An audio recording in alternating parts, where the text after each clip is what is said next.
Coming to you live from Philly Cam. His life was based on a true story. He is the real thing, Mr. Natural himself. You are watching High Noon with Alex LeGrand.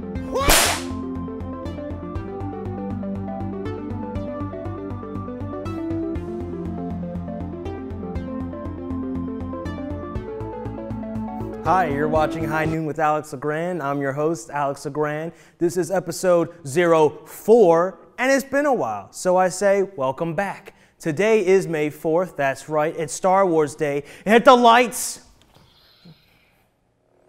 Okay, so no lights out. Okay, well, this is awkward. Well, I guess I'll just have to read what I have written. Shazoom! Oh, I got this baby in Disneyland last year. Look how bright it looks in the dark. And it's so cool. It was worth every penny. Oh, that's right. It's a double blade, bitch. Okay, well, I wanted to do some Darth Maul thing, but, you know, sometimes life's not fair. Okay, roll that out the way.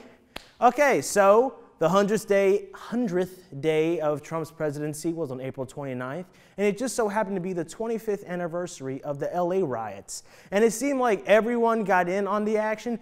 ABC did a show about it, Netflix did one, and even National Geographic did one. I saw so many LA riot commercials, I was thinking, man, do you have to almost beat it to death? Okay, well, that's not what I meant. I'm moving on. Okay, so at a Senate hearing, FBI Director Comey said that the idea that the Bureau affected the election makes him mildly nauseous. Like, does he sit at his desk and think about that accusation and go, oh, I'm mildly nauseous, darn it. No. And honestly, does anyone really expect any political person to incriminate themselves if they did anything anyway? That was a lot of any's. But do we really expect him to go, you know what? I did sabotage Hillary, and I do it again. Screw the Pantsuit Nation. No, because only an idiot would incriminate themselves, Nunez Sessions. So, ESPN let go of 100 on-air personalities recently. I think they got rid of all of them because it doesn't take a personality to stutter, mumble, and yell, I'm Charles Barkley. Well, you know how it is. I missed the ball. He's got to pass the ball! No one. Okay, so the Call of Duty World War II trailer came out. It looks bitchin'. The Dark Tower trailer came out. Also looks bitchin'. The band Paramore is back. They just released 2 music videos. Super excited for those. And guess what? Bill O'Reilly is gone at Fox. Okay, well.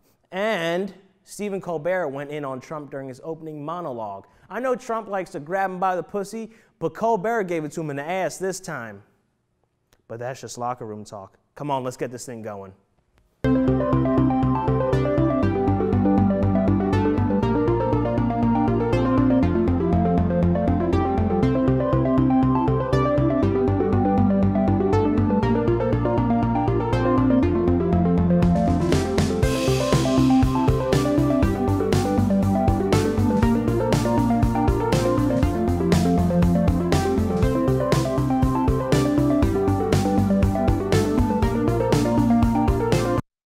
My guest for today is a locally studying screenwriter. He has written multiple student films, and he's eager to do more. He's also a good friend of mine, Wilder Carnes. How are you doing, man?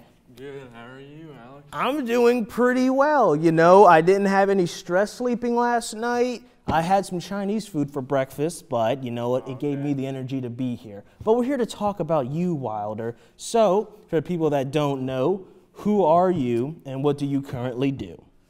So I'm a student at Drexel University. I'm studying screenwriting and playwriting, and yeah, that's basically it. So everything. All right. So I brought you on here because I know you do screenwriting, and I wanted to talk about screenwriting. So my first question: what got you into screenwriting?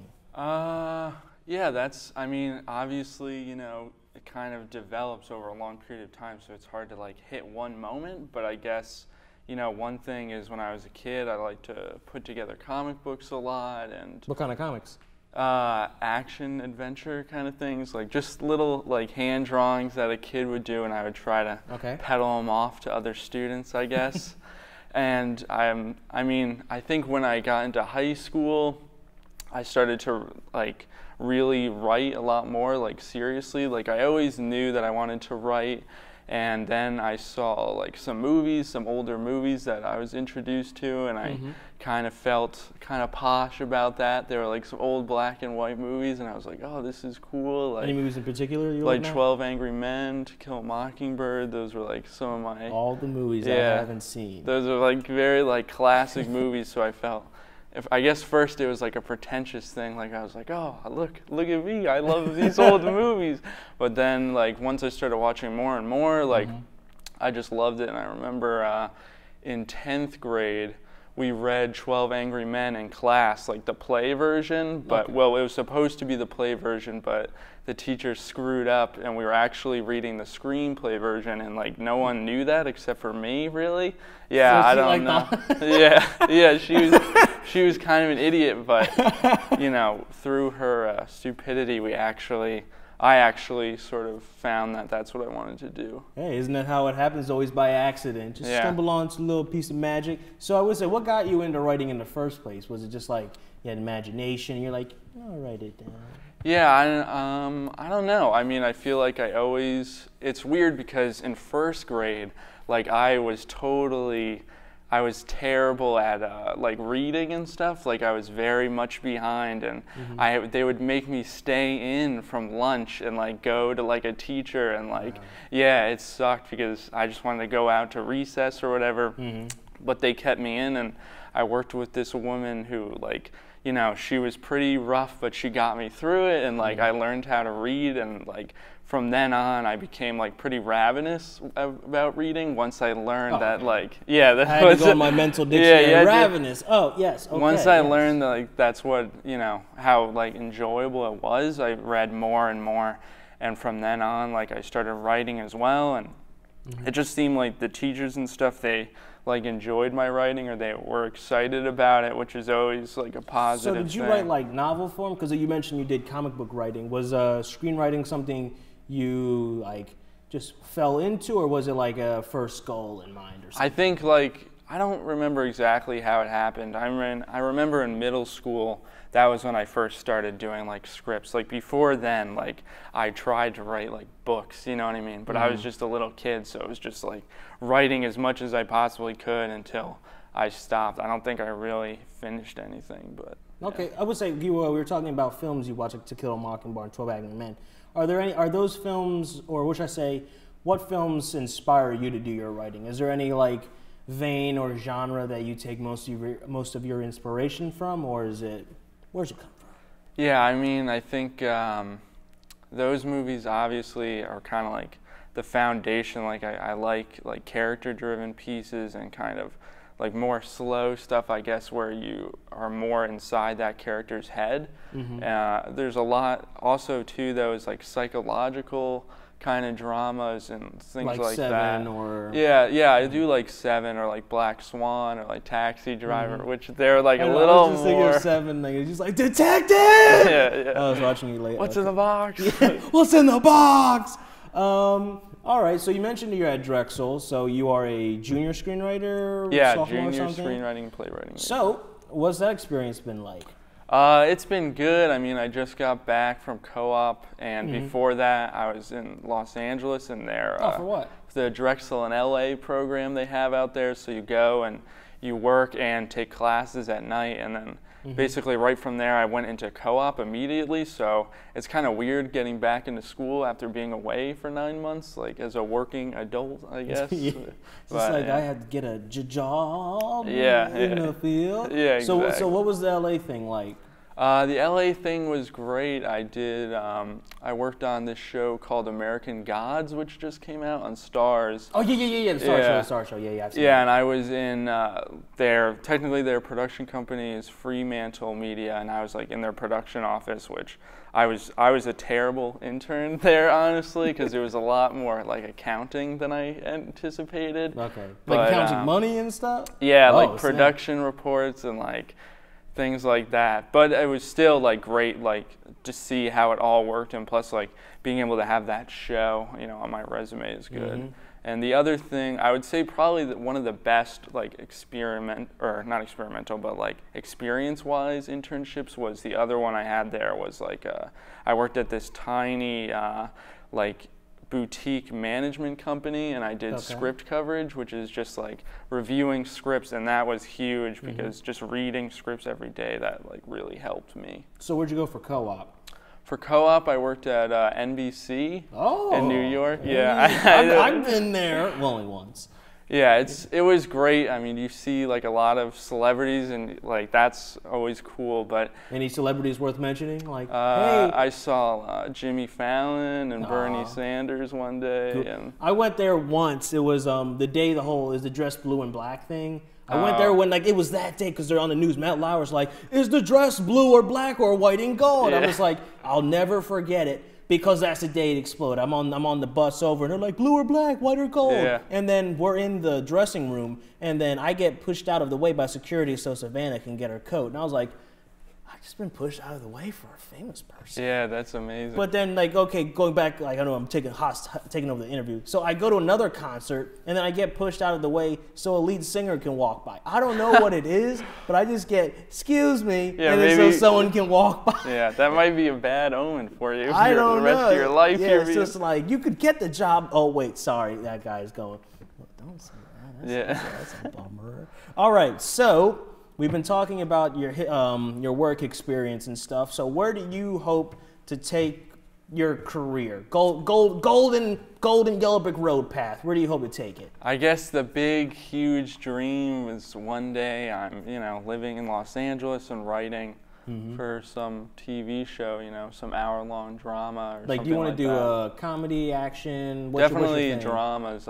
That's what I want to go into. But I think like comedies and like horror scripts in particular, like those interest me a lot. I'm trying to like be as diverse as possible, But I guess the main goal at the end of the day is like hour-long dramas. All right. Well, I know we got to wrap up pretty soon. So, do you have like any social media that you're doing that you have right now that you want to plug or something? Not really. I mean, I guess if anyone's looking for like any screenwriting advice or anything like that, they can contact me at my Gmail, which is wilder.carnes2@gmail.com. All right, well, you guys heard it. I'm going to flip to every camera. All right, so, Wilder, thank you for coming on, man. Thank you for having me some other time. No problem.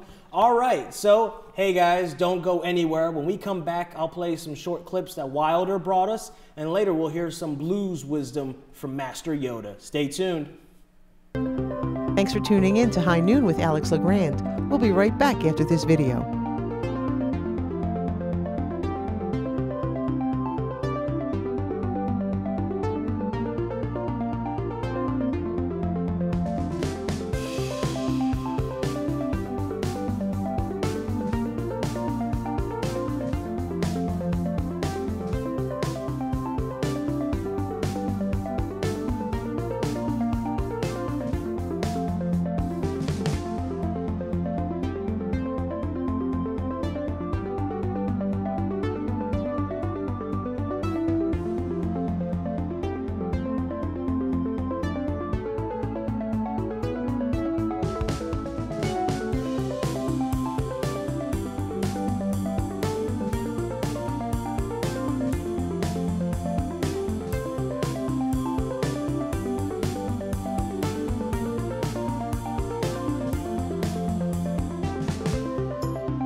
You're mine and you'll kill for us.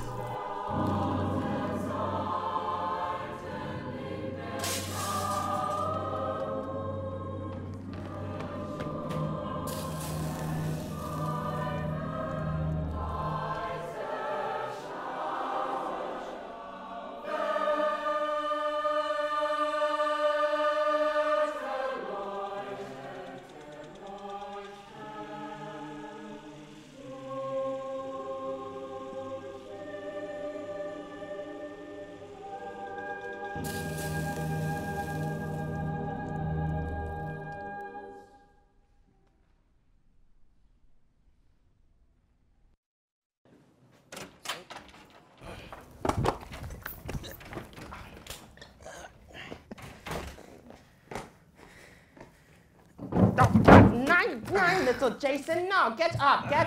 You break my table. Now you've noticed the procedure went according to plan, as you now are consumed in darkness. I didn't really understand the whole operation. As my grandmother had told me back in Gummersbach, kindness is a language which the deaf can hear and the blind can see. I can't help but see your situation, Jason. Now, I'd say wait 2-3 hours before you remove the bandage, and then you're back shitting, farting, and making roughhouse time with all the other boys. What's wrong with you? Was you colorblind German? Was you colorblind German? No. Oh, no, it's C. Get it? Yeah. It's all in good fun, Willy. Auf Wiedersehen, Jason.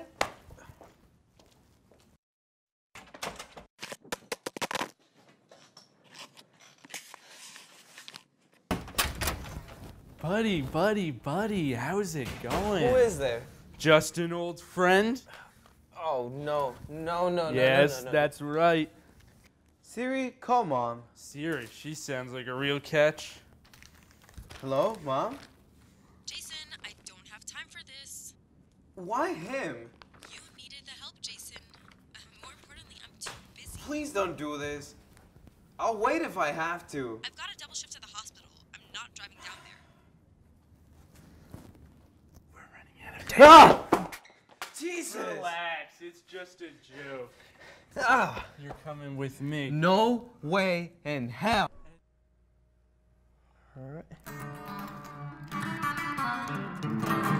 Oh, hello. Welcome back. Oh, and who was that handsome devil a second ago? Was that yours truly? I think it was. Okay, good. It was a good time on that video because like I was in it, you know, had a good time. But it was a lot of stress sleeping. You know, I say stress sleeping, people don't understand what it means. But it had a good time. And then that tumor video, crazy stuff, Wilder told me about it and I went, okay. And then when I saw it, I was like, what? Okay, and the rest was history. Crazy, right? Okay, so don't go anywhere. We'll be right back, but I'll be right here. This is High Noon with Alex LeGrand. We'll be right back after this short break.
time for some Blues Yoda.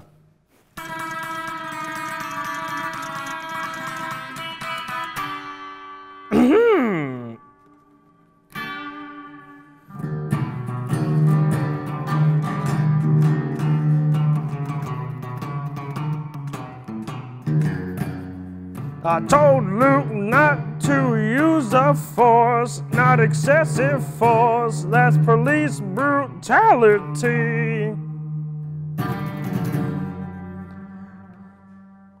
I knew Anakin was bad, he always looked kinda sad, he doesn't like sand, who doesn't like sand? Then Palpatine got him, younglings got slaughtered. Order 66, better hide quick. Welcome to your tape. I am the last Jedi. Yoda, Master Yoda, Yoda, Master Yoda, Jedi Master. I am Yoda, Jedi Master. I am. Okay. Don't go anywhere. We'll be right back.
I'd like to thank you all for watching. I'd like to thank my crew and writing staff, but I'd also like to thank my guest for today, Wilder Carnes, for stopping by. And to my viewers, tune in on June 1st for our next episode. But until then, thank you for watching and have a nice day. Be-doop boop.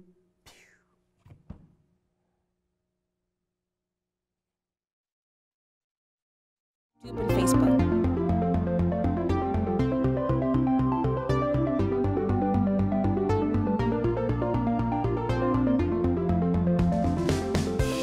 Hey, do you like our show? You can make your own content as well.